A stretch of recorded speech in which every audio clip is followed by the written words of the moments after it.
1993, verificou-se um grande ciclo migratório de brasileiros para Portugal.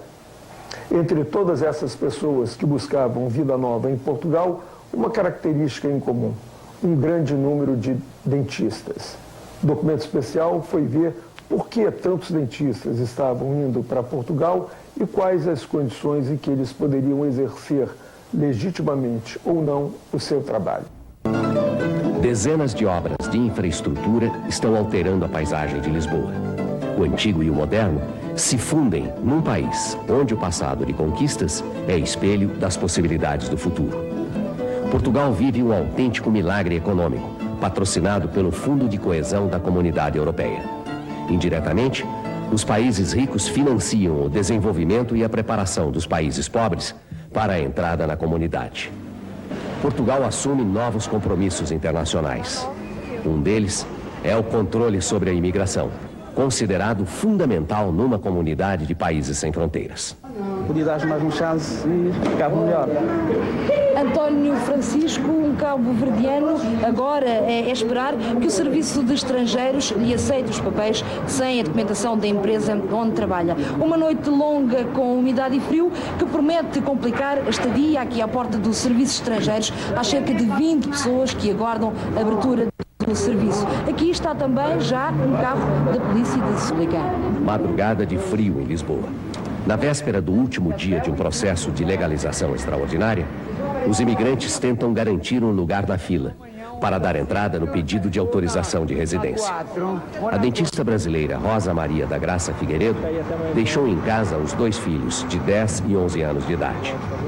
Ela chegou ao serviço de estrangeiros 8 horas antes da abertura das portas.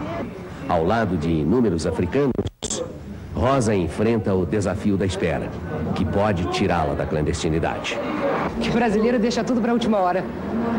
E vale a pena ficar aqui, né, nesse... Vale. Não está muito frio hoje, não. Portugal é melhor que o Brasil ou não? É. Entre brasileiros e africanos de países como Cabo Verde, Guiné-Bissau e São Tomé, Portugal tem hoje algo em torno de 120 mil imigrantes à espera de legalização. Eles entraram no país como turistas, enganando o serviço de estrangeiros no aeroporto. No último mês de janeiro, um grupo de 8 brasileiros não teve a mesma sorte. Eles foram barrados no aeroporto de Portela de Sacavém, em Lisboa, e voltaram ao Brasil reclamando de maus tratos. Eles assinaram um documento reconhecendo que pretendiam trabalhar em Portugal, mas garantem que foram coagidos.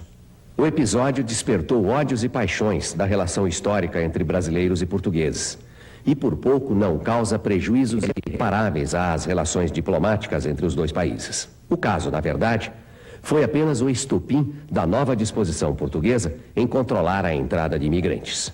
Desde o ano passado, mais de 300 brasileiros foram barrados em Portugal.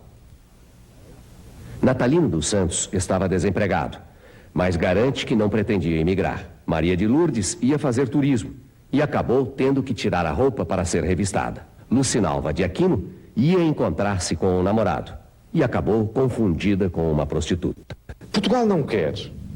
E isso tem que aceitar-se como razoável.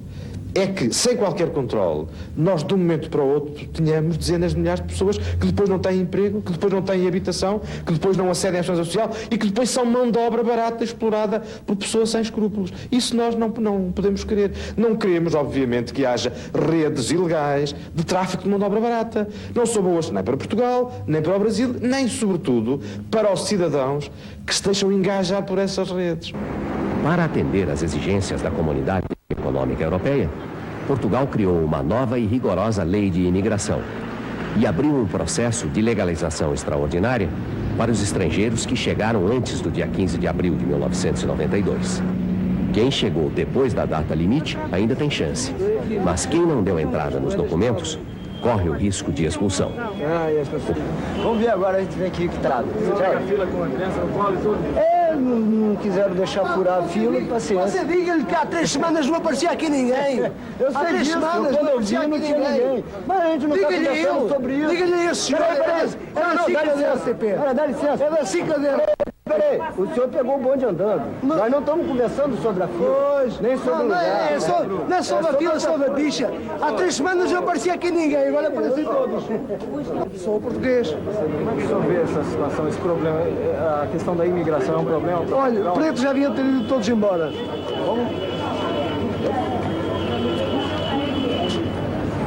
Era um barco direito para o país deles. Só isso que o senhor falou, o senhor acha que Portugal não devia abrir as portas, assim, deixar tudo... 120 mil estrangeiros. Acha que isso é um país que cabe cá tanta gente?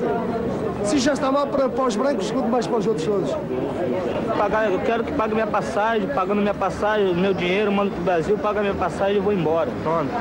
Uma português, quando chegar no Brasil, tem que ser a mesma coisa que nós somos aqui. Tem que ser maltratado aqui. Tem que ser maltratado lá, como nós somos maltratados aqui.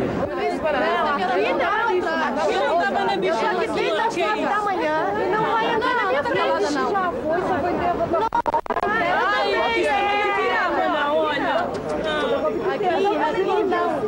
Falamos até com o Papa, porque aqui não. Aqui a nossa frente, nós estamos aqui desde as 10 da manhã, 10, não usamos. A brasileira Marisa Batista está em Portugal há 8 meses e foi obrigada a faltar ao trabalho para tentar a legalização. Apesar de estar no país clandestinamente, ela conseguiu um emprego na área de marketing de uma empresa. Quer dizer, pela 8ª vez que venho aqui, em frente fila, perco dias de trabalho, daqui a pouco perco o meu emprego e não consigo nada.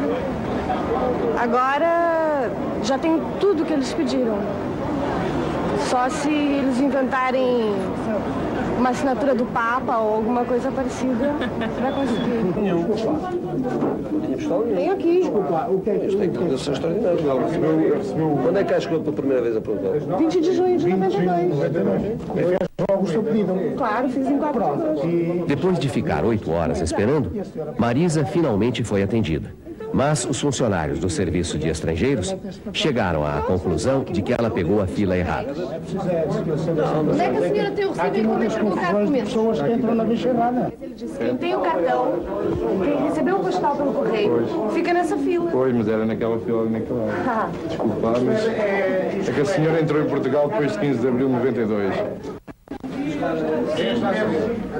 Eu não acredito numa coisa dessa. Isso é impossível. Fizeram eu ficar 8 horas na fila errada. Sonhando com muitos dólares na Europa, o catarinense Elton Lodete deixou para trás um emprego fixo e hoje prepara cachorro-quente e mora numa barraca. Entre muitos sacrifícios nesta aventura, Elton enfrenta a saudade da mulher e do filho pequeno.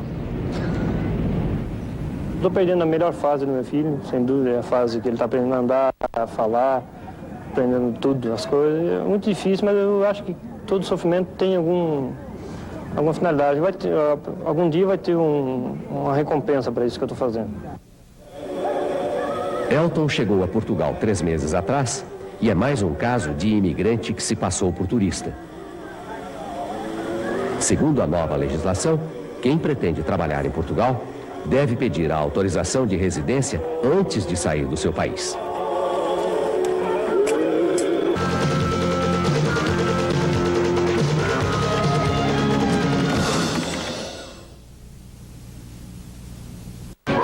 Prepare-se. Vocês vão ver. Para entrar. Entrevista. Num estranho mundo. Me acompanhe. Mas calma. Ô, meu filho, isso é muito pesado pra você. Você não está sozinho. Eu posso te confessar que eu me sentia um pouco diferente, é verdade. O Estranho Mundo de Zé do Caixão. Programa de estreia com Lobão. Dia 25, meia-noite.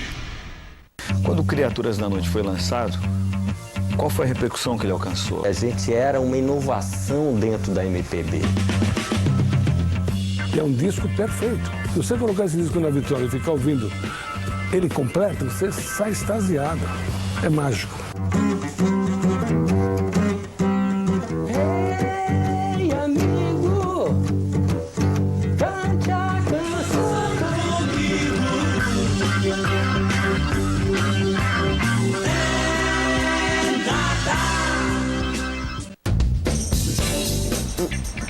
E aí, gente, tudo bom? Seguinte, estou aqui de férias, aí o pessoal do Canal Brasil veio aqui na minha casa, que vocês veem que é uma casa linda, com uma paisagem maravilhosa. Pediram para eu fazer uma chamada da temporada 2008 do Espelho, esse programa que eu tenho aqui no canal. Bom, vai estrear em maio, não sei qual dia, não sei, bota aqui. Vai estrear em qual horário? Não sei, bota aqui o horário também. Enfim, mandaram dizer também, mandaram ser simpático e dizer que vai ser uma temporada muito legal. Então, tô dizendo, vai ser simpático, vai ser uma temporada muito legal.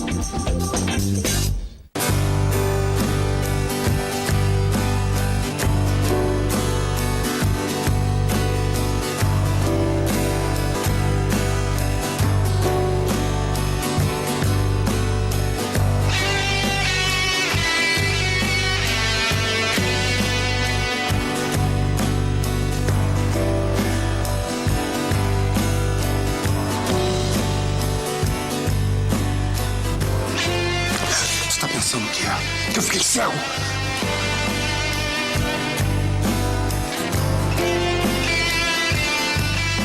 O que você quer de mim, afinal, hein?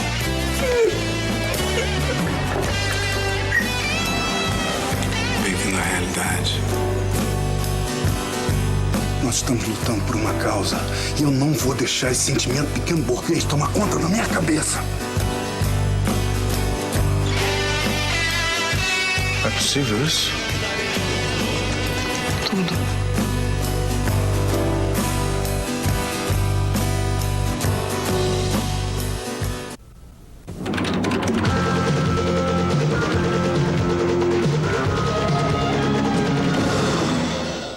A crise econômica, a instabilidade política, a desigualdade social e a falta de perspectivas levam uma parte da juventude brasileira ao desespero.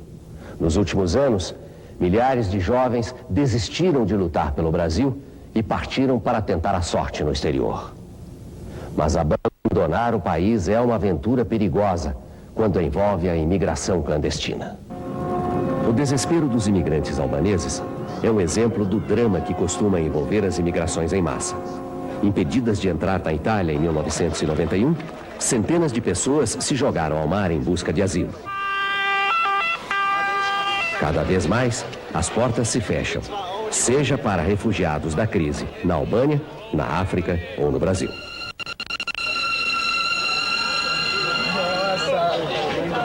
Saudade lá do Brasil, da terra. Opa, tudo bom? Nós todos aqui somos brasileiros, viu? Tranquilo. Estamos aí. Trabalhando. Futuramente, ser alguém lá no Brasil, porque a vida lá no Brasil é dura, viu? Tem que trabalhar aqui, fazer muita economia e ir pro Brasil, porque lá, para conseguir viver lá no Brasil, tem que ser artista, viu? Você estando aqui, você sabe que tá sofrendo em grupo, então não tá sofrendo sozinho.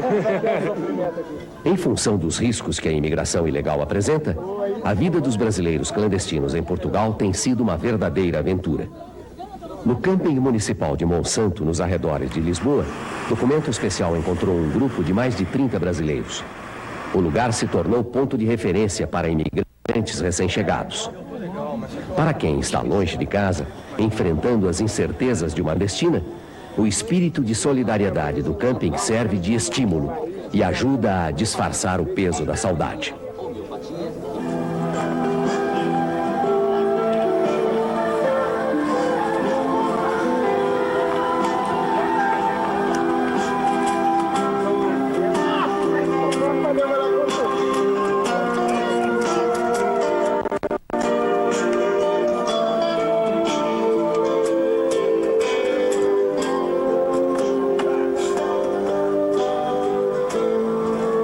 A maioria chegou aqui há poucos meses, quando o controle nos aeroportos já havia aumentado. Para entrar em Portugal, eles tiveram que despistar os funcionários do Serviço de Estrangeiros do aeroporto de Lisboa, uma façanha que se tornou motivo de orgulho. Viemos em 7 pessoas, né? Foi 7, né? E conseguimos passar em 4 pessoas. 3 amigos que vieram com a gente foram deportados, nós não sabemos qual o motivo. Ainda não entramos em contato com eles, né? Qual é o segredo para passar nessa? Muita cara de pau, muita cara de pau e muita de 10 sorte. passa um. Depois de você passar na frente do visto, aí tem os federal, as federal lá embaixo, aí é mais difícil ainda. A mala abre tudo, tira tudo. Na mala você não pode trazer muito assim, você não pode trazer sabonete, você não pode trazer uma bucha tomar banho, porque ele sabe que você veio mesmo pra ficar, entendeu? Porque um cara que vem pra turismo não traz uma botina de serviço, não traz uma roupa velha pra trabalhar, essas coisas. Então o cara tem que trazer uns panos legais, um tênis, um All-Star, conversa. No Brasil não tem, aqui eu tenho, olha. Não, nós só não fomos. Não, é um esquema, cara. É um esquema. É uma aparência que você não pode entrar muito socialzinho, porque eles vão perguntar o que você faz, quanto dinheiro você tem $500. Mas você tá com terno, gravata e tudo. Esse cara é um executivo e tá com $500 no bolso, só por quê? As atenções de Portugal se voltaram mais uma vez para um brasileiro. Personagem do processo mais polêmico dos últimos tempos, o padre acusado de assassinato se diz vítima da xenofobia. Farto em histórias de corrupção e outros escândalos, o Brasil tem a sua imagem cada vez mais desgastada. O problema dos imigrantes brasileiros e africanos tem merecido destaque na imprensa portuguesa. Em Lisboa, as notícias dos escândalos tupiniquins também despertam grande interesse. No último dia 13, a visita do presidente do PRN, Daniel Tourinho, atraiu a atenção dos principais jornais e emissoras de TV. No Brasil, Daniel Tourinho é um desconhecido político sem mandato. Mas em Portugal, ele foi chamado de deputado e tornou-se a principal notícia do dia por sua caçada ao ex-porta-voz Cláudio Humberto Rosa e Silva, que fugiu para local ignorado. Você quer a reparação como? Que ele se retrate? Não, eu quero ele de volta no Brasil. Ele tem que voltar para o Brasil. Como é que o sujeito chega e diz que a irmã de um foi deitar na cama com o outro, que o primo do um foi deitar com a cunhada, não é? Diz que o outro fez xixi nas calças, diz que o outro deu $1 milhão e vai ficar por isso mesmo? Qual é o conselho que o senhor dá para os brasileiros que estão pensando em vir para Portugal? Não virem, deixem-se latar. Por quê? Porque eu, quanto a mim, o Brasil é melhor que Portugal. O senhor acha? Acho que sim. Só que o mal ainda do Brasil é que a gente aqui temos uma data de ladrões. E vocês, como é muito maior o país, muito mais ladrões têm, que é o mal que vocês têm. Nenhum escândalo envolvendo personagens brasileiros chocou tanto a sociedade portuguesa quanto o caso do padre Frederico da Cunha. O sacerdote brasileiro é acusado de cometer abusos sexuais e assassinar o garoto Luiz Escórcio Correia, de 16 anos. 6 testemunhas garantem ter visto o padre em companhia do garoto na tarde do crime. Ser brasileiro, Sim, eu estou sendo perseguido. Isso é uma campanha contra mim e contra a igreja. Como já disse, não sei, há muitas forças que são contra as igrejas.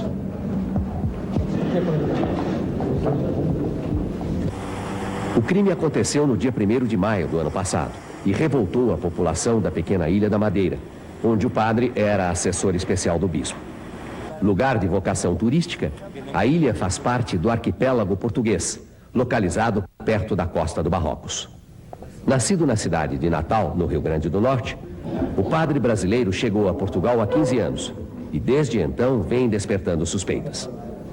O que se dizia é que eles chegavam até a dormir juntos. Isto era o que se dizia. O padre e o bispo? Sim, isto era o que se dizia.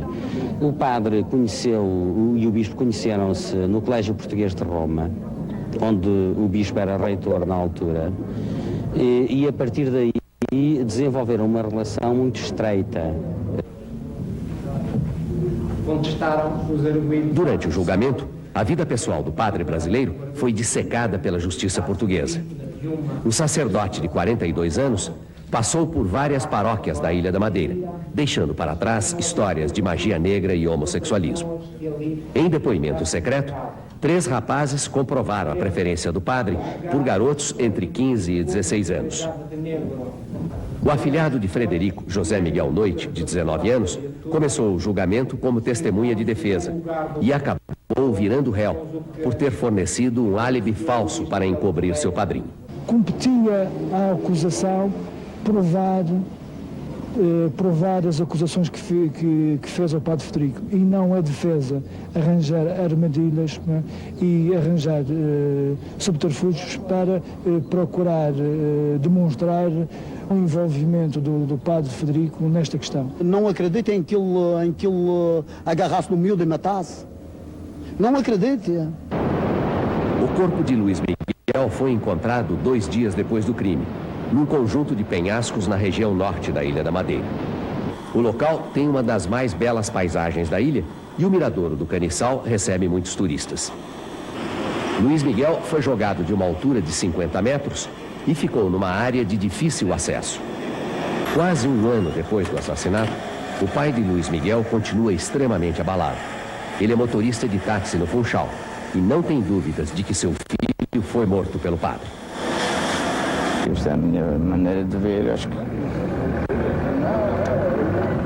que ele tem que ter alguma coisa a ver com o meu filho, não é? No último dia 10, durante a leitura da sentença, o Tribunal de Santa Cruz foi cercado pela população que queria ver o padre. As 30 primeiras pessoas que chegaram puderam assistir à sessão final do julgamento. Todas as emissoras da televisão portuguesa transmitiram ao vivo para o país inteiro.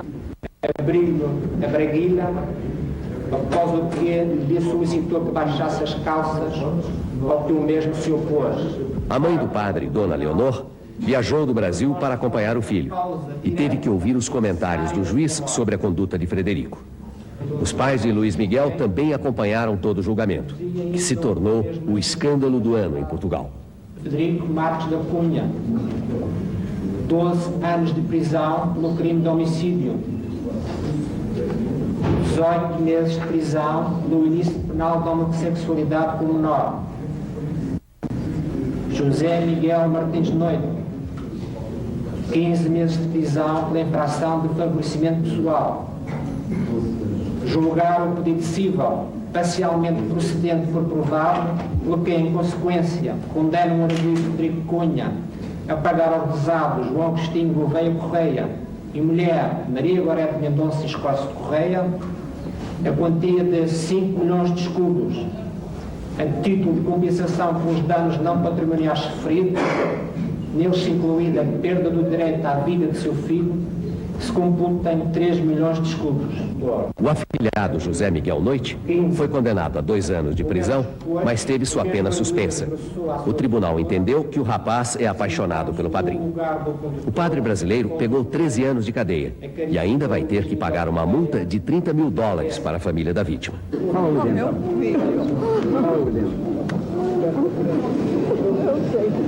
Eu sei que você não sei. Não grave isso, por favor. Neste momento, o padre Frederico pede para não grave o seu encontro com os jornais. Faça alguma coisa. Aproveitaram o meu caso, na verdade, para fazer uma perseguição contra a igreja, não só contra mim. O senhor homossexual ajudou na sua condenação? Claro, eu disse no primeiro dia do julgamento. É porque eu não disse que era homossexual, eu disse suposto homossexual. Por ser padre, por ser brasileiro e suposto homossexual, estou sendo perseguido. Falou-se de homossexualismo ali. Eu disse já à televisão também que não tinha dito que era homossexual, nem que não era. É uma questão da minha vida privada. E as fotografias apreendidas? É uma questão da minha vida privada, a qual não tenho que dar satisfação a ninguém. O seu padre foi a Holanda, a Amsterdão, depositar uma coroa de flores num monumento aos gays. Isso não apresenta nada. No monumento aos gays foram vítimas de perseguição. Aliás, como eu estou sendo também, por suposto gay. A sociedade da Ilha da Madeira é considerada bastante conservadora e por isso o caso deixou marcas profundas, em especial nas pessoas que frequentavam a igreja do padre Frederico. Há quem diga que depois do padre brasileiro, muita gente deixou de ir à missa. Se a polícia me deixasse, vou dizer, já tenho 72 anos. Se a polícia me deixasse, diga ao senhor, eu tirava-lhe assim os olhos. Tanto que Cristo não é mãe, tiram folha. Ele foi lá por ferro para cada das arraias. Tanto que a mãe... Por que para o Brasil? Aqui em Portugal nunca teve uma coisa destas. Foi preciso ver um sacerdote do Brasil e envergonhar a Madeira. Eu acreditei piamente na justiça até o final. E ela veio decepcionar a este ponto. Achei terrível. É muito triste. Fiquei na sua justiça, Você acha que o padre Frederico era inocente? Tenho certeza absoluta, eu estive com ele todo o tempo. Eu vi o que ele fez, eu estive sempre com ele, presenciei todos os momentos que ele viveu. É tão absurdo ele ser acusado do crime, do homicídio de uma pessoa que ele nunca viu na vida. É o mais abjeto possível. Você não pode imaginar a dor, a mágoa que causa.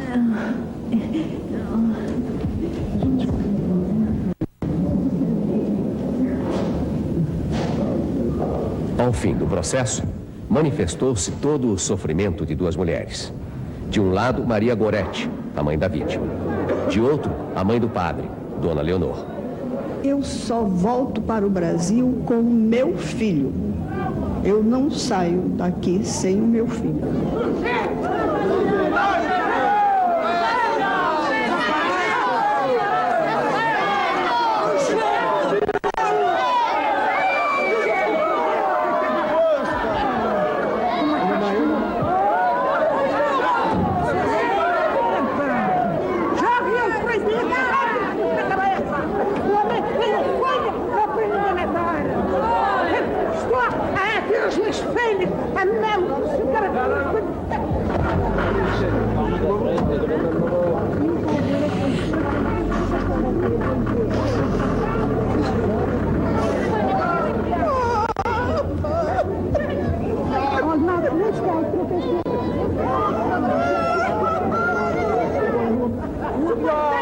Presidente!